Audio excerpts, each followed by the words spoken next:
আজকে যে মাঠার নিতর দেহে পড়ে আছে, এই পরিস্থিতিতে ভাই আপনাকে একদিন পড়তে হবে। কামা তাদিনু তুদান। বাপ মাকে কষ্ট দিয়েন না। আপনি জানেন না আপনার অবর্তমানে, আপনি যখন ছোট ছিলেন আপনার কান্নার ভাষা কেউ বুঝে নাই, বুঝেছে আপনার মা। রাত্রিকালের সময়ে কত রাত আপনি অসুস্থ ছিলেন, আপনার মা নির্ঘুম রাত কাটিয়েছে। কত দিন আপনি হসপিটালের বেডে শুয়েছিলেন, আপনার মা নির্ঘুম রাত কাটিয়েছে।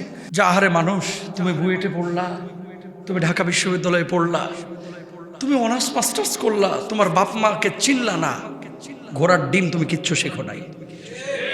এই জন্য সরকারের কাছে বলতে চাই, শুধু শিক্ষা দীক্ষা না, পুঁথিবিদ্যা না, কিতাবের শিক্ষা না, বরং এমন শিক্ষা দেন যে শিক্ষায় মানুষ বানাবে।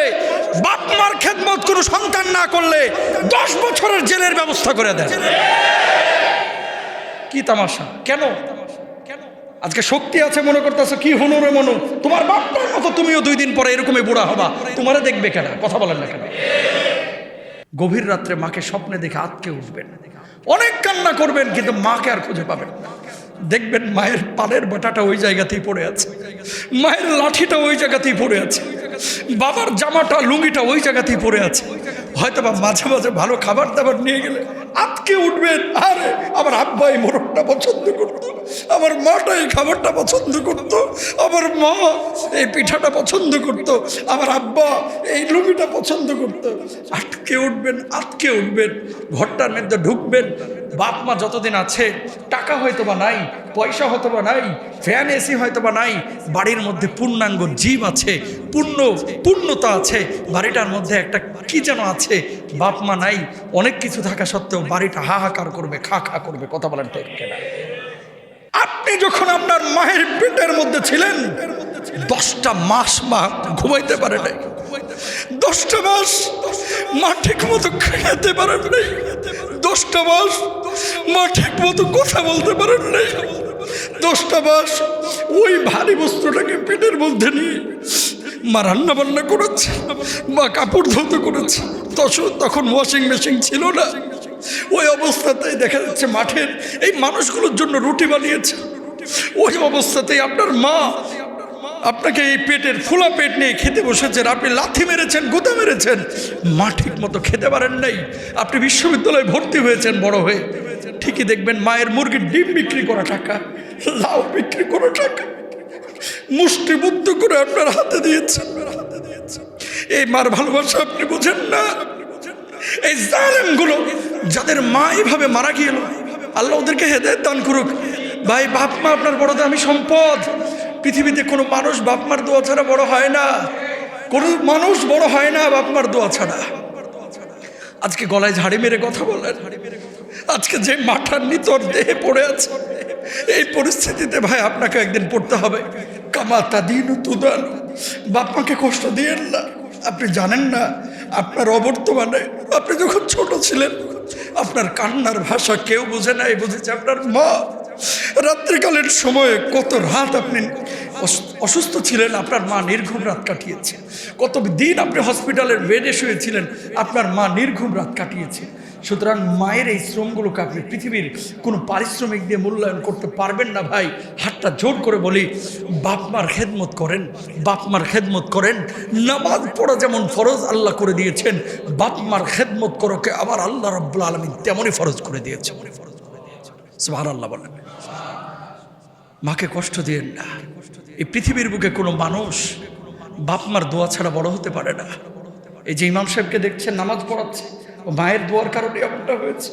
এই মুয়াজ্জিনকে দেখছেন আজান দিচ্ছে, মায়ের দোয়ার কারণে হয়েছে। এই রাহমানি শেখদেরকে দেখতেছেন এত বড় বড় জায়গায় কথা বলতেছে, এলেম নাই, কালাম নাই, এটা কিন্তু বাপ মার দোয়ার কারণেই হয়েছে।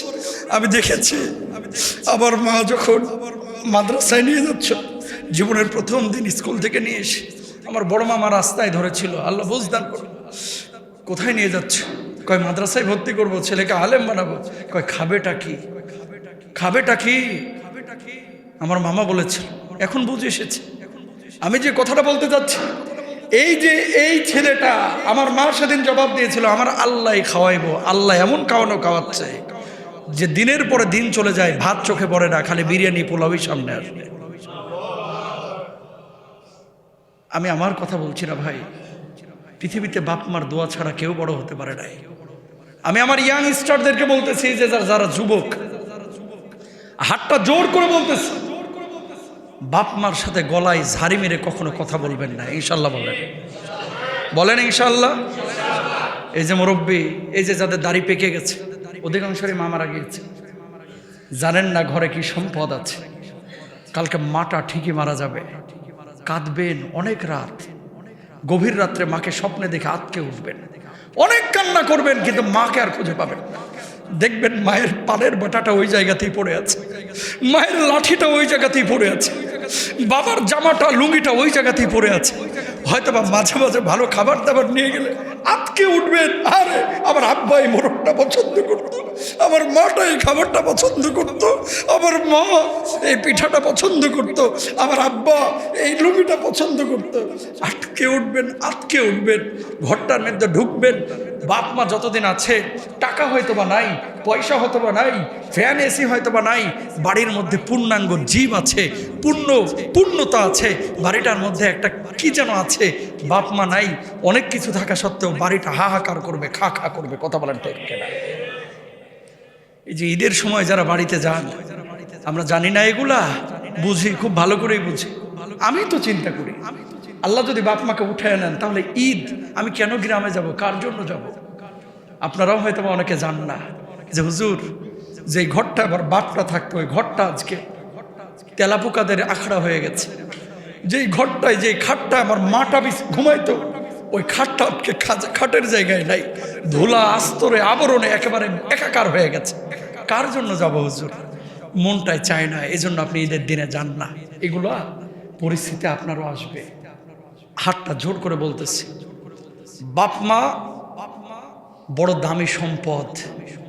এই বাপ মা আপনাকে ধনী বানায় দিতে পারে, এই বাপ মা আপনাকে সুস্থ করে দিতে পারে। আল্লাহর কাছে যদি বাপ মা আপনার জন্য চোখের পানিটা ফেলে দোয়া করতে পারে, দোয়া চাইতে পারে, দোয়া করতে পারে, আল্লাহর কসম করে বলছি, দুনিয়ায় কোথাও আপনি ঠেকবেন না। তাহলে কেউ বাপ মাকে কষ্ট দেব না, ইনশাল্লাহ বলেন, সবাই বলেন ইনশাল্লাহ। আজকে সরি, আসলে ইমোশনাল হয়ে গেছি। এই বিষয়গুলা কষ্ট লাগে যে আহারে মানুষ, তুমি বুয়েটে পড়লা, তুমি ঢাকা বিশ্ববিদ্যালয়ে পড়লা, তুমি অনার্স মাস্টার্স করলা, তোমার বাপ মাকে চিনলা না, ঘোড়ার ডিম তুমি কিচ্ছু শেখো নাই। এই জন্য সরকারের কাছে বলতে চাই, শুধু শিক্ষা দীক্ষা না, পুঁথিবিদ্যা না, কিতাবের শিক্ষা না, বরং এমন শিক্ষা দেন যে শিক্ষায় মানুষ বানাবে। বাপ মার খেদমত কোনো সন্তান না করলে 10 বছরের জেলের ব্যবস্থা করে দেন। কি তামাশা! কেন আজকে শক্তি আছে মনে করতেছো কি হুনুরে মনু, তোমার বাপটার মতো তুমিও 2 দিন পরে এরকমই বুড়া হবা, তোমারে দেখবে কেন? কথা বলেন না কেন? মানুষ অসহায় হয়ে যায়। এমনি এমনি বলতেছি না, প্রত্যেকটা পরিবারের মধ্যে একটা টেন্ডেন্সি, 5 ভাই থাকলে খালি ধাক্কায় আর এক ভাইয়ের ঘরে, আমার বউ ভালো না, আমার টাকা নাই, আমার পয়সা নাই। শুনেন ভাই, পৃথিবীর কোনো বাপ মা আপনার কাছে কিন্তু প্রতিদিন গোশত পোলাও দিয়ে ভাত চায় না। বাপ মা চায় আমার সাথে একটু হাসি মুখে কথা বলো, বাপ মা চায় আমার একটু খোঁজ খবর রাখো বাজান, বাপ মা চায় অন্তত এই কথাটা বলো, আম্মা ও আব্বা, আব্বা গো, আম্মা গো, কে আছে না আছে ও দেখার টাইম নাই আম্মা, আমি যতদিন জীবিত আছি আল্লাহ আমার সুস্থ রাখছে, আপনারা আমি না খায়া থাকতে দিব না, আপনারা আমি একা ছাড়ে দিব না। বাপ মার কলিজা শীতল হয়ে যাবে, আরশ আজিম পর্যন্ত দোয়া পৌঁছে যাবে। কথা বলেন ঠিক কিনা? বাবা আছেন না আপনারা? সবাই তো বাবা, সবাই কিন্তু এই জিনিসটাই আপনারা চান। এই যুবকরা, তোমরা যারা বসে আছো, আমার আওয়াজ যারা শুনছেন, আপনাদেরকে বলি, পৃথিবীতে যদি সফল হইতে চান, শুধু পড়াশোনা না, বাপ মার দোয়াটাকে অ্যাসেট বানান, বাপ মার দোয়াটাকে অ্যাসেট বানান, বাপ মার দোয়াটাকে অ্যাসেট বানান। কোথাও আটকাবেন না, কোথাও না, ইনশাল্লাহ বলেন। এই জন্য প্রিয় ভাইরা আমার, আল্লাহর হাবিব বিশ্বনবী সাল্লাল্লাহু আলাইহি ওয়াসাল্লাম কতটা প্রায়োরিটি দিয়েছেন। আসমা বিনতে আবু বকর জিজ্ঞেস করছেন, ইয়া রাসূলুল্লাহ, হে ইয়া হাবিবাল্লাহ, আমার মা মুশরিকা, এখনো ঈমান আনে নাই, সেই মায়ের সঙ্গে আমি ভালো আচরণ করব নাকি খারাপ আচরণ করব?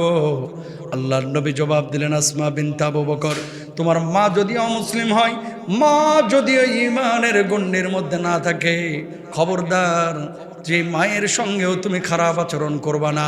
বাপ মা যদি হিন্দু, খ্রিস্টান, বৌদ্ধ, অমুসলিম, কাফের, বেঈমান যদি হয়ে যায়, বাপ মার সঙ্গে খারাপ আচরণ করা যাবে না, তাদের সঙ্গে ভালো আচরণই করতে হবে। জোরে বলেন সুবহানাল্লাহ। বাপ মা কাফের, বেঈমানও যদি থাকে, খারাপ আচরণ করা, তবে হ্যাঁ একটা জায়গায় বাপ মার অবাধ্য হওয়া যাবে। সেটা কি? রব্বুল আলামিন বলছেন, ওয়া ইন জাহাদাকা আলা আন তুশরিকা বি মা লাইসা লাকা বিহি ইলমু ফালা তুতি'হুমা ওয়া সাহিবহুমা ফিদ দুনিয়া মারুফা। আরেকটু জোরে বলেন না আল্লাহু আকবার। একটা ক্ষেত্রে বাপ মার অবাধ্য হওয়া যাবে, সেটা কি? নিজে কাফের, ঠিক আছে, নিজে সুদখোর, ঠিক আছে, সন্তানকে যদি বলে তুইও কুফুরিতে যা, ওই কথা মানা যাবে? তুই সুদ খা, মানা যাবে? তুই যৌতুক ল, মানা যাবে? তুই ঘুষ খা, মানা যাবে? এখনই দাড়ি রাখার কি দরকার, বিয়ে শাদী করলি না, মানা যাবে? বুঝতে পেরেছেন? ওয়াইস আল কারনি নাম শুনছেন না? বাংলাদেশে সবাই বলে ওয়াশকুরনি, তাই না? আচ্ছা, উনি তো ইয়ামানের মানুষ। কবর জিয়ারত করলাম ওনার কবর, করোনার আগে মনে হয় 2018-19 দিকে আমার ওমান সফরের সময় কবরটা জিয়ারত করলাম। ধুধু মরুভূমির মধ্যে সুন্দর একটা মাকবারা, কবরটার পাশে দাঁড়াইলাম। আকাশ থেকে মানে একেবারে দক্ষিণা বাতাস গায়ের মধ্যে লাগতেছে, আর নবীজির সেই ঘটনা মনে পড়ছে। আরে ওয়াইস আল কারনি, ইয়ামানের মানুষ, তুমি মদিনায় নবীজিকে একবার দেখার জন্য, নবীজিকে জীবনও দেখে নাই, কালেমার দাওয়াত পাইছে, কালেমা গ্রহণ করে নিয়েছে, সুবহানাল্লাহ। এরপরে ইয়ামান থেকে মদিনায় লোকজন আসে, আবার মদিনা থেকে ইয়ামানের লোকজন যায়। আমার নবীটা দেখতে কেমন গো, এত সুন্দর, দেখলে খালি তাকায় থাকতে মন চায়। সুবহানাল্লাহ বলেন না? কত সুন্দর ছিলেন আমার নবী, চোখগুলো ছিল গোল গোল, মাশাআল্লাহ, মনিটা ছিল একেবারে কালো, চুলগুলো ছিল হালকা কুকড়ানো। নবীজি যখন হাঁটতেন চুলগুলো ঢেউ দিয়ে যেত, সুবহানাল্লাহ। যখন নবীজি হেঁটে যেতেন রাস্তা দিয়ে, মানুষজন তাকায় থাকতো। ঘাম যখন বের হতো, ঘাম পৃথিবীর সেরা পারফিউম হয়ে যেত। জিজ্ঞেস করতেন আমার নবী দেখতে কেমন, ইমান তো আনছি, কোনোদিন তো দেখি নাই। তো মানুষজন বলে, ওয়াইজ করেনি, তুমি একবার যে দেখে আসো না। ঘরে বুড়া মা, এই অসুস্থ মাকে যখনই নিয়ত করি ইয়ামান থেকে মদিনায় আসবো আমার নবীকে একবার দেখতে, সাক্ষাৎ করতে, মা অসুস্থ, কেউ দেখার নাই, এর লাগে সুযোগ পায় না। এভাবে আমার নবীরও ইন্তেকাল হয়ে গেছে, আমার ওই ওয়াইস আল কারনের মারও ইন্তেকাল হয়ে গেছে, মদিনায় আর আসা হয় নাই। আমার নবী বলেছেন ইয়ামান থেকে এমন একটা দল আসবে যাদের মধ্যে ওয়াইস নামের একজন লোক থাকবে, ও আল্লাহর কাছে যে দোয়া করবে আল্লাহ রাব্বুল আলামিন সাথে সাথে কবুল করে নেবে। খেয়াল করেন, নবীজি নাই, ইন্তেকাল হয়ে গেছে, ওয়াইস আল কারনির আর আসা হলো না। আরেকটা বর্ণনায় আসছে যে একবার আসছিল নবীজি, সেই এলাকায় আর ছিলেন না, তখন তো আর ফোন নাই, এরপর আবার চলে গেছে, মা অসুস্থ। কিন্তু ওই আকুলতা, ব্যাকুলতাটা ছিল, আরে একবার যদি আমার মায়ার নবীকে কাছ থেকে দেখতে পারতাম, তার হাতটার সাথে তুলতুলে হাত, নরম হাত, নবীজির হাতটার সাথে একটু যদি মুসাফা করে থাকতে পারতাম। আরে আমার নবীর হাতটা কেমন ছিল, যেই হাতটা ধরতো আর ছাড়তে চাইতো না, যে সারাদিন যদি হাতটা ধরে নিয়ে বসে থাকতে পারতাম, কলিজার তেষ্টা তাও মিটতো না। সুবহানাল্লাহ। তা আমার নবী বলছে, এই ইয়ামান থেকে একটা দল আসবে, যার ভিতরে একটা লোক থাকবে, নাম হচ্ছে ওয়াইস। আল্লাহর এত প্রিয় হয়ে গেছে যে ও যা দোয়া করে আল্লাহ তাকে কবুল করে নেয়। উমর ইবনুল খাত্তাব এবং আরেকজন সাহাবী, দুইজন মিলে খালি টার্গেটে থাকতেন যে ইয়ামান থেকে কোনো মানুষ আসলেই জিজ্ঞেস করতো, তোমার নাম কি বাজান, তোমার নাম কি? ওই যে নবীজি বলেছিল ওয়াইস, এর খুঁজতেন, ঠিকই একবার পাওয়া গেছেন। তোমার নাম কি? আমার নাম ওয়াইস। সঙ্গে সঙ্গে বলছে, তুমি কি এমন করেছো যে কারণে নবীজি তোমার ব্যাপারে এই কথা বলে গিয়েছেন? আমার তেমন কোনো আমল নাই, আমার আমল ছিল আমার মায়ের খেদমত। কল্পনা করেন মায়ের খেদমত কোথায় নিয়ে যায় মানুষকে। মারা তো কাঁদতে পারে, অনুভূতি প্রকাশ করতে পারে। এই যে এখানে মুরব্বীরা যারা আছেন, আপনাদের হাতগুলো টিপে দেখেন, সব হাত শক্ত হয়ে গেছে। কেন? আপনার জন্য রিক্সা চালাইতে চালাইতে, আপনার জন্য দোকানে খাটতে খাটতে, বস্তা টানতে টানতে, আপনার জন্য পাথর টানতে টানতে, আপনার জন্য রাজমিস্ত্রির কাজ করতে করতে আপনি তো তুলে নাদুস নদুস ব্রয়লার মুরগির মতো হয়ে রয়েছেন। বাপটা একেবারে লোহার মতো শক্ত হয়ে গেছে। আজকে পুরো শরীরে, চোখে অসুখ, পুরো শরীরের বডিতে অসুখ, বুকে অসুখ, হার্টে অসুখ, কিডনিতে অসুখ, পিঠে অসুখ। এটা একমাত্র তোমার কারণে, তোমার কারণে। কথা বলেন না কেন?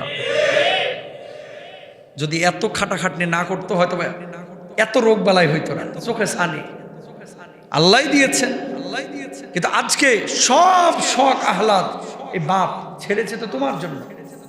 রাস্তায় যাই, গ্রিল পাকাচ্ছে, এই ঘুরতেছে, গ্রিলে মুরগি ঘুরতেছে, ইস মনটাই চাইলো যাই 200 টাকা দিয়ে এক কোয়ার্টার খাই আসি রুটি দিয়া। হোটেলে ঢুকছেও খাওয়ার জন্য, অমনি মনটাই টান দিল, ঘরে তো আমার উমর আছে, আরে উমরে ছাড়া আপনি কেমনি খায়, সামর্থ্য তো নাই, 200 টাকার ওই গ্রিল নিয়ে চলে আসছে, উমরে একাই সাবার করে ফেলাইছে। যে বাপ খাওয়ার জন্য ঢুকেছিল ওই বাপ নিয়ে এসে নিজেও খাইলো না। এর নাম বাবা। কথা বলেন, এর নাম বাবা। মায়েরা অনুভূতি প্রকাশ করে, বাবারা অনুভূতি প্রকাশ করে না, এরা চাপা কান্নাটা ভেতরে রেখে দেয়। বাপকে তুচ্ছতাচ্ছিল্য করেন কেন? বাবাকেও মর্যাদা দেন। হুমা জান্নাতুকা ওয়া নারুক, বাবা মা তোমার জান্নাত, বাবা মা তোমার জাহান্নাম। বাপ মাকে খুশি রাখবা, আল্লাহর জান্নাতে যাবা, বাপ মাকেও খুশি রাখবা, আল্লাহর জাহান্নামে যাবা। কথা বলেন ঠিক কিনা? তাহলে আপনার পরিস্থিতি ওই চাষির মতো যাতে করে না হয়। একটা ঘটনা মিডিয়ায় এসেছে, শত শত ঘটনা আড়ালে আছে। আপনি যাতে করে ওই পরিস্থিতিতে না পড়েন এই জন্য কিছু করণীয় আছে। এক নাম্বার করণীয় হচ্ছে ছেলে মেয়েদেরকে দিন শিখাইতে হবে। ডাক্তার হোক, ইঞ্জিনিয়ার হোক, কোনো সমস্যা নাই, কিন্তু দিন তাকে শিখাইতেই হবে। দিনের মৌলিক জ্ঞান তাকে দিতেই হবে। নামাজ পড়া যেমন ফরজ, রোজা যেমন আমার আল্লাহ রাব্বুল আলামিন ফরজ করেছেন, বাপ মার খেদমত করাকে তেমন ফরজ করেছেন।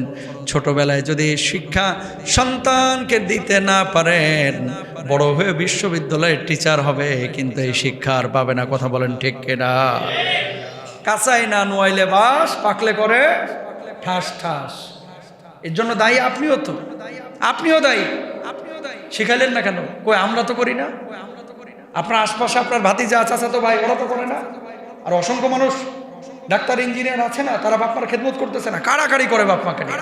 যে আব্বা তুমি আমার বাসায় থাকো, আম্মা তুমি আমার বাসায় থাকো।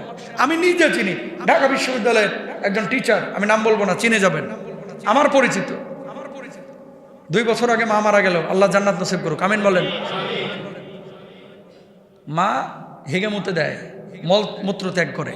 ঢাকা বিশ্ববিদ্যালয়ের টিচার, উনি নিজ হাতে মায়ের মলমূত্র 2টা বছর প্রায় পরিষ্কার করেছে। সুবহানাল্লাহ বলেন না।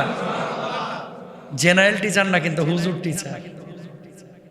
কয়জন মানুষ আছে? শতকরা 5 জন হয়তো বা পাবেন যে যারা বাপ মার মলমূত্র এরকম পরিষ্কার করে। আহা, কয়দিন আগে যে বড় চাচা মারা গেল, পড়ে থাকতে থাকতে পা পচে গেছে, ডাক্তার বলছে মারা যাবে যে কোনো সময়। লাশটা যখন আমি নামাইলাম, পায়ের অংশটা আমি ধরেছি, পায়ের দিকটা। 3 জন নামে না, মাথার অংশে ওনার এক ভাই ছিলেন, মাঝখানে মনে হয় ছেলে ছিলেন, আর পায়ের অংশটা আমি ধরেছি। লাশটা যখন নামাচ্ছিলাম, বিশ্বাস করেন ভাই, পায়ের নিচে তো ঘা ছিল, ঘা ভেদ করে পায়ের হাড্ডিতে আমার আঙ্গুল ঢুকে গেছে। আল্লাহু আকবার বলেন না ভাই। চাচাটাকে আল্লাহ মাফ করে জান্নাতে উচ্চ মাকাম দান করুন, আমিন বলেন। এই ঘাটা কেমনে হয়েছে? পড়ে থাকতে থাকতে বিছানায়। একটা মানুষ কতটা অসহায় হতে পারে এই পরিস্থিতিতে আপনি না পড়লে বুঝবেন না, বুঝবেন না, বুঝবেন না। এবং ওই পরিস্থিতিতে যখন আপনি পড়বেন, টাকা ব্যাংকে পড়ে থাকবে 1.5 কোটি, খেদমতের কোনো লোক থাকবে না। ছেলে মেয়ে টার্গেট নেবে, কবে মরবে বুড়াটা, ভাগ বাটোয়ারা কত দ্রুত হবে। কথা কন না কেন? আর বেটার বউরা খেদমত তো করবে না, খালি ওয়াজ করে বেড়াবে আশপাশে। আল্লাহ নেয়ও না, আল্লাহ নেয়ও না, আল্লাহ নেয় না খা, আছে না নেই? এখন যদি আপনি আপনার সন্তানটাকে ওইরকম বানাইতে পারেন, আমি তো মনে করি আমার দুনিয়ার সব কাজ বাদ দিয়ে দিতাম। আল্লাহ না করুক বাপ মাকে এরকম অসুস্থ না করুক, আল্লাহ যেন সুস্থ অবস্থায় নিয়ে যায়। কারণ বিছানায় পড়ে থাকে ঘা হয়ে যাওয়া শরীরে, এটা মারাত্মক কষ্ট পায়। আমি কয়েকবার ফল নিয়ে গেছি, শরীর দিয়ে পচা গন্ধ বাইর হয়। কিন্তু ধুমায় খায়, আবার খাচ্ছে, কারণ মানুষ মারা যাওয়ার আগে নাকি অনেক খায়, এরকম শুনেছি। 2-4 মাস খুব খায় নাকি, কারণ যে রিজিক আছে সেই রিজিকটা তার তো ফিল আপ করতে হবে। আল্লাহ তো না খাওয়ায় নিবে না। অনেকেই কিন্তু খায়, অনেকে আবার বন্ধ হয়ে যায়। বলার মাকসাদ একটাই, ছেলে মেয়েকে 1 নম্বরে দিন শেখাবেন। দিন শেখানো ছাড়া এই সন্তান এক সময় বুয়েটে যাবে, আমেরিকায় যাবে, কানাডায় যাবে, আপনাকে ফোন দিয়েও খবর নেবে না।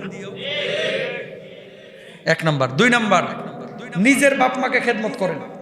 ছেলের দাদা দাদির সাথে কি আচরণ করতেছেন, ও কিন্তু এখন থেকে মার্ক করতেছে যে আমার বাপ আমার দাদা দাদির সাথে কেমন আচরণ করতেছে। কামা তাদিন তুদানো। আপনি আপনার বাপ মার খেদমত করবেন, আপনার ছেলে আপনার করবে। আপনি করবেন না, আপনার ছেলেও করবে না। কারণ আমার বাপ তো ছিল ওইরকমই। আমার বাপ ছিল আলট্রা, আমি হয়ে গেছি এখন মেগা আলট্রা। কথা কন না কেন? কামা তাদিন তুদানো, হিসাব সহজ। আপনি করবেন, আপনার জন্য করবে। আপনি করবেন না, আপনারও করবে না। ঠিক না? 3 নাম্বার, বউ নির্বাচনের ক্ষেত্রে একটু হিসাব করতে হবে, কারণ তেঁতুল গাছ থেকে ফজলি আম আশা করা যায় না। নিজেও যখন ইনকাম করতেছেন, উপার্জনটা একটু হালাল উপার্জন করেন। খাইবেন হারাম আর ছেলেকে আব্দুল কাদের জিলানী বানাবেন, এত সোজা না কাকা। খাবেন হারাম, ছেলেকে বড় আল্লাহর ওলি বানাবেন, আঙ্কেল এত সোজা না। রাগ করলেন? রাগ করেন না, এত সোজা না, এত সোজা না। হালাল খাইতে হবে, হারাম থেকে দূরে থাকতে হবে। নিজের বউকে, স্ত্রীকে নামাজ কালামের মধ্যে রাখতে হবে, দ্বীনের ফ্রেমের মধ্যে রাখতে হবে। রাখলে সে না শিখবে, রাখবেন না শিখবে না। হাতটা জোর করে বলতেছে আমার দিকে তাকান। মানুষ যে কতটা অসহায়, ওই পরিস্থিতিতে যারা পড়ে তারা জানে। এগুলো মাঝে মাঝে একটু তাকায় থাকবেন, যে মানুষটা আমি নিজে দেখলাম। এই মুমিনের মা দৌড়াও দৌড়াও দৌড়াও, আর পারতেছি না, ডান কাত থেকে বাম কাত করে দাও একটু। মানে আপনি যে পার্শ্ব চেঞ্জ করবেন, ডান থেকে বামে ঘুরবেন, এই শক্তিটা আপনার নাই। কতটা আপনি নির্ভরশীল ওই সময় চিন্তা করেন। তাহলে ওই পরিস্থিতিতে যদি আপনি আমি পড়েই যাই, যেহেতু আমাদের সরকারের পক্ষ থেকে ইউরোপ আমেরিকার মতো কেয়ার আর নাই, সেহেতু আমার ছেলে মেয়েকে সেভাবেই রেডি করতে হবে, যাতে করে ওই কষ্টটা। এটা তো জাহান্নামের মতো আযাব ভাই, যে আপনার পিঠ চুলকাচ্ছে, আপনি পিঠটা চুলকাইতে পারতেছেন না। তাহলে দিন শেখানো দরকার আছে না নাই? আছে। অবশ্যই ছেলে মেয়েগুলোকে এইভাবে তৈরি করতে হবে। এবার আসেন প্রিয় ভাইরা আমার, বাপ মা যখন জীবিত আছে ওই বাপ মার প্রতি কিছু দায়িত্ব আছে, আর বাপ মা যখন মারা যাচ্ছে সেই বাপ মার প্রতি কিছু দায়িত্ব আছে। আমাদের ছেলেরা মেয়েরা এই দায়িত্বগুলো যদি বুঝতো, তাহলে আজকে বাংলাদেশটা এত সুন্দর হতো না। আল্লাহ রাব্বুল আলামিন এই যে এখানে বললেন যে বাপ মার সাথে সদাচরণ করো, ওয়াবিল ওয়ালিদাইনি ইহসানা, জীবিত অবস্থা আল্লাহর ইবাদতের পরে তাদের সঙ্গে সদ্ব্যবহার করতে হবে। কখনো গলায় ঝাড়ি দিয়ে কথা বলবেন না, ইনশাআল্লাহ সবাই বলেন।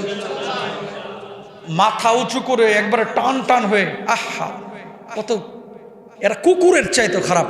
কয়েকদিন আগেও শুনলাম আমার এলাকায় হুজুর বাপের বুকে লাথি মেরা বাপটার অসুস্থ করে ফেলাইছে। আল্লাহ ওই সন্তানের হেদায়েত দান করুক, আমিন বলেন। আর যারা এই লাথি বাপ মাকে মারতে চায়, আল্লাহ যেন লাথি মারার আগে ওদের হাত পা গুলোকে অবশ করে দেয়। ঠিক না? বাপ মার বুকে লাথি মারতে পারে, এ তো কাফের বেঈমানের চেয়ে হারামি খারাপ। এটা তো রামানি সাহেব বলতেছে, আপনার আশপাশে এরকম নাই মনে করতেছেন? আর অভাব নাই, স্বীকার করে না। বাইরে যখন বাইর হয় মনে হয় যে বাপরে বাপ, গত রাতে জান্নাত থেকে পালায় আসছে। নামাজ ছাড়ে না বদমাইশ, ওইদিকে যে বাপরে মারে। নেশার জন্য মাকে কুবায় মেরে ফেললো, শুনলেন না? প্রায়ই তো হচ্ছে এই ঘটনাগুলো। সরকারকে বলবো, বাপ মা অনেক সময় কমপ্লেন করে যে আমার ছেলে এরকম। আপনারা এদের দিয়ে পৃথিবীর কোনো ফায়দা নাই, হয় মৃত্যুদণ্ড দিয়ে দেন। কারণ যে বাপ মাকে মারতে চায় ওর পৃথিবীতে বেঁচে থাকার কোনো অধিকার আছে? সরকারকে বলবো এগুলোকে জেলে আবদ্ধ করে মৃত্যুদণ্ড দিয়ে দেন। এগুলো দেশের জন্য বোঝা, এগুলো ক্যান্সার, এগুলো সমাজের জন্য বোঝা। যে বাপের গায়ে হাত তুলতে পারে, বিশ্বাস করেন ও যদি প্রধানমন্ত্রীকে পায়, ও প্রধানমন্ত্রীকেও মারতে চাইবে। কথা বলেন না কেন? আর হুজুর দেখলে তো কথাই না, পাখি পাইছি। হুজুররা তো এখন ফিরিশালের বস্তা। আল্লাহ মাফ করুক, আমিন বলেন। খবরদার কখনো কোনো বাপ মার গায়ে আঘাত করবেন না, আমিন বলেন। বাপ মাকে উঁচু আওয়াজে কথা বলবেন না, ইনশাআল্লাহ। বুঝে আসে না এদেরকে আল্লাহ মন দেয় নাই, দিল দেয় নাই, বাপ মাকে মারে কেমনে? আহা, আল্লাহ হেদায়েত দান করুক, আমিন বলেন। এরপর আল্লাহ রাব্বুল আলামিন বলছেন, ফালা তাকুল্লাহুমা উফি ওয়ালা তানহারহুমা ওয়া কুল্লাহুমা কওলান কারীমা। এমন কোন আচরণ করো না যে আচরণের কারণে তোমার বাপ বলছে আহা উফ,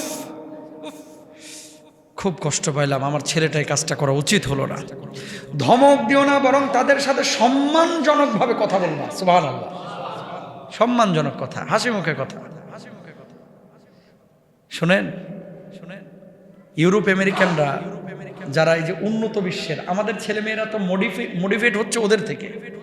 ওই সব দেশে সারা বছরে বাপ মাকে 2-3 বার হয়তো বা ফোন দেয়, কাছে আসা তো দূরের কথা, আর আসে বড় দিনে বছরে একবারই আসে, ফুল নিয়ে আসে, I love you mom, I love you dad. কথা বুঝেন নাই? ওই বছরে একবার আসে কি নিয়া, এতগুলো ফুল নিয়া। আমি হইলে ওই ফুল ছাগল দিয়ে খাওয়াইতাম, তোর এই আই লাভ ইউ আমি ডাস্টবিনে ফেলতাম। কথা বলেন না কেন? তোর ফুলের গোষ্ঠী গিলাই, এই ফুল দিয়ে কি হবে? ফুল দিয়ে কি হবে বলেন? এটা কি ভালোবাসা? ওই যে কথাগুলো শুরুতে বললাম যে বাপ মা চাই হচ্ছে এগুলা। এই জন্য আল্লাহ দেখেন আয়াতের মধ্যে 3টা কথা বলছেন। কয়টা? 1 নম্বর বলছে ফালা তাকুল্লাহুমা উফ, এমন কোনো আচরণ করো না যে তারা আঘাতের শব্দ উচ্চারণ করবে। 2 নম্বর বলছে ওয়ালা তানহারহুমা, ধমক দিও না। 3 নম্বর বলছে অকুল্লাহুমা কওলান কারীমা, সম্মানজনক কথা বলো। সম্মানজনক কথা। আমার আল্লাহ তো বুঝেন, জানেন, তিনিই তো আমাদের সৃষ্টি করেছেন, এই জন্য বলে দিয়েছেন। সুবহানাল্লাহ বলেন। এরপরে রব্বুল আলামিন বলছেন তাদের সাথে বিনয় আর দোয়া করা। কি করতে হবে? বিনয়ী আচরণ করতে হবে, অহংকারী না। অনেক সময় এরকম বলে, তুমি বুঝো কি? বাপ মাকে এরকম কয়, তুমি বুঝো ঘোড়ার ডিম। আর কিছু বাপ মাও এরকম আছে যেন দুনিয়ার সব জানতা উনি, বুঝেন নাই? বাড়ি একটা করতেছে, নিজে ইঞ্জিনিয়ার, সব বুঝে, ছেলে মেয়ে কোনো পরামর্শ দিলে নিতে চায় না। এটাও করবেন না। ওয়াশাউরিরহুম ফিল আমর, পরামর্শ ভিত্তিক কাজ করলে এটা সুন্দর। তবে আল্লাহ তাআলা এখানে যেটা বলছে বিনয়ী আচরণ। এরপরে রব্বুল আলামিন বলছে তাদের জন্য দোয়া করতে। কি? সাথে সাথে বলবেন ওয়াগফির লাহুমা জানাহাযুল্লি মিনার রাহমা ওয়া কুর রাব্বিরহামহুমা কামা রব্বায়ানি সগীরা। সুবহানাল্লাহ বলেন। তাদের প্রতি দয়া করুন যেমন আমাকে শৈশবে তারা লালন পালন করেছেন। জোরে বলেন সুবহানাল্লাহ। আমার আল্লাহ বলেছেন। 4 নম্বরে তাদের খেদমত করতে হবে, দেখাশোনা করতে হবে। কয় নাম্বার? বউয়ের দায়িত্ব না, কিন্তু দায়িত্ব আপনার। এখন বউকে ম্যানেজ করে আপনি খেদমত করাবেন ইনশাআল্লাহ বলেন। সমস্ত বউরা আপনার বাপ মার খেদমত করতে বাধ্য, শুধু একটা পলিসি অবলম্বন করলে। বলে দেব, বলবো, যদি বউয়ের বাপ মাকে আপনি সম্মান করেন। বুঝেন নাই? বউয়ের বাপ মার কাছ থেকে কি পেলেন, কি হারালেন, এই হিসাব আপনারা করেন। এই জন্য বউ চিন্তা করে, হের তো আমার বাপ মার লগে সামারের মতো আচরণ করে, এর বাপ মার সাথে আমি ভালো আচরণ করবো কেন? এই জন্য বউয়ের বাপ মাকে মাঝে মাঝে কিছু গিফট পাঠান, একটু সম্মান ইজ্জত করেন, দেখবেন অটো আপনার বাপ মার খেদমত আপনার বউ এমনিতেই করবে। সুবহানাল্লাহ করবেন ইনশাআল্লাহ। এগুলো কিন্তু ওয়াজ আপনাকে কেউ শোনাবে না, রাহমান সাহেব বলতেছে, একটু আমল করেন। 5 নম্বরে তাদের ভরণ পোষণ, এটা পূরণ করতে হবে আপনাকে। ওই যে বললাম, নিজে মুড়ি খাচ্ছেন, বাপ মাকে মুড়ি দেন। নিজে রুটি খাচ্ছেন, বাপ মাকে রুটি দেন। বাপ মা তো সবসময় গোশত পোলাও চায় না। 6 নম্বরে তাদের আদেশ মান্য করতে হবে যতক্ষণ গুনাহের আদেশ না করবে। 7 নম্বরে মায়ের হক অধিক গুরুত্ব যেহেতু দেওয়া হয়েছে, টেক কেয়ার বেশি করতে হবে মাকে। 3 বার আল্লাহর নবী মায়ের কথা বললেন, 4বার বাপের কথা বললেন। বাপ মাকে আল্লাহ রাব্বুল আলামিন সম্মান দিয়েছেন, কিন্তু মায়ের সম্মান আল্লাহ রাব্বুল আলামিন বেশি দিয়েছেন। জোরে বলেন সুবহানাল্লাহ। 7 নাম্বার চলে গেল মৃত্যুর পর। এটা বলে আলোচনা শেষ 2-3 মিনিটের মধ্যে। যখন বাপ মা মারা গেল তখন এই বাপ মার জন্য আপনি কি করবেন? নাম্বার 1 নাম্বার, তাদের জন্য নিয়মিত দোয়া করতে হবে। রব্বিরহামহুমা কামা রব্বায়ানি সগীরা, তাদের জন্য ক্ষমা প্রার্থনা করতে হবে। রব্বিগফিরলি ওয়ালিওয়ালিদাই, এটা বলবেন রব্বানাগফিরলি ওয়ালিওয়ালিদাইক বা রব্বিগফিরলি ওয়ালিওয়ালিদাই, এই বলে দোয়া করবেন। এটাও কোরআনের দোয়া। 3 নাম্বার, বাপ মা যদি ঋণ রেখে মারা যায়, আপনারা যেটা করেন ঋণ নেওয়ার পরে গোপন করে রাখেন অনেক সময় বাপ মা।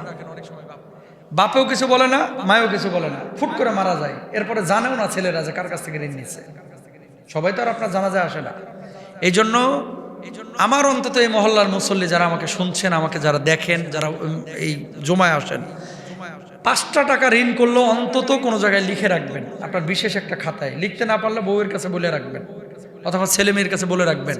কারণ কার মৌত কখন চলে আসে এটা আপনিও জানেন না, আমিও জানি না। মরে যাওয়ার পরে সব গুনাহ মাফ হয়ে যাবে, এই ঋণ, হক নষ্ট, এগুলো গুনাহ মাফ হবে না। বুঝছেন? আপনার ছেলে মেয়ে নিজের সম্পত্তি তো বন্ডে দিতে চায় না, আরেকজন পাওনাদারে দিবে, এই চিন্তা আপনি কেমনে করেন? বুঝেন নাই মনে হয় কথা। আরে মনে আপনার মেয়ের সম্পত্তি তো ভাইরা দিতে চায় না, আর পাওনাদারা এসে টাকা চাইবে আর শর্ট করে ক্যাশ গুনে দিয়ে দিবে, এত ইজি মনে করতেছেন? ইম্পসিবল। জামানা ওইটাই নাই কাকা, জামানা চেঞ্জ হয়ে গেছে। এজন্য এত নিশ্চিন্তে থাকবেন না। ঋণ করলে অবশ্যই নিজের ওয়াইফকে অথবা ছেলে মেয়েকে একটু বলে যাবেন, ইনশাল্লাহ মনে থাকবে তো? আচ্ছা, গেল। তারপরেরটা কি? এরপরে হচ্ছে তাদের কোনো ওসিয়ত থাকলে বাস্তবায়ন করা, শরীয়ত সম্মত ওসিয়ত। অনেক সময় বাপ বলে মসজিদে 10 বস্তা সিমেন্ট দিস আমার ওই টাকা থেকে, আমার জন্য একটা হজ বা উমরা করিস আমার টাকা থেকে, এগুলো করবেন, এগুলো করতে হবে, এটা আবশ্যক। বাপের ভিটা বেচে হলেও ঋণ পরিশোধ করতে হবে। বুঝছেন? আপনাদের যে থাকার বাড়ি, এই ভিটা বিক্রি করে হলেও করতে হবে, না হলে কি থাকবে? আপনার বাপ ঝুলন্ত অবস্থায় থাকবে। কিয়ামতের ময়দানে আমল কেটে পাওনাদারকে দেওয়া হবে, এরপরে হয় জান্নাত না হলে জাহান্নাম। Be careful. কিন্তু আত্মীয় সম্পর্ক, বাপমার আত্মীয় স্বজন, যে ভাই, তারপরে বাবার খালা যেগুলো আছে, বোন, ফুপু, এদের সাথে ভালো আচরণ করতে হবে। এটাও কিন্তু হাদিসে আছে। দীর্ঘ আলোচনার সময় শেষের জন্য শর্ট করে দিচ্ছি। বাপমার বন্ধু বান্ধব এবং প্রিয়জনদের সম্মান করা, তাদের পক্ষ থেকে সদাকা করা 7 নাম্বার। 8 নাম্বার, তাদের পক্ষ থেকে হজ বা উমরা করা যদি সম্ভব হয়। 9 নাম্বার, তাদের জন্য ইসালে সওয়াবের নিয়তে কিছু নেক কাজ করা, মসজিদে দান করলেন, এই করলেন, সেই করলেন, এগুলো বাপমা পাবে। আল্লাহ তাআলা আমাদের সবাইকে বোঝার তৌফিক দান করুন। আরো জোরে বলেন আমিন। যা কিছু শুনলাম আল্লাহ তাআলা আমাদের সবাইকে আমল করার তৌফিক দান করুন। হাযা মা ইনদি ওয়াল ইলমু ইনদাল্লাহ আলাইহি তাওয়াক্কালতু ওয়া ইলাইহি উনীব ওয়া আখিরু দাওয়ানা আনিল হামদুলিল্লাহি রাব্বিল আলামিন। আসসালামু আলাইকুম ওয়া রাহমাতুল্লাহি ওয়া বারাকাতুহু। প্রত্যেকেই কিছু না কিছু দিবেন।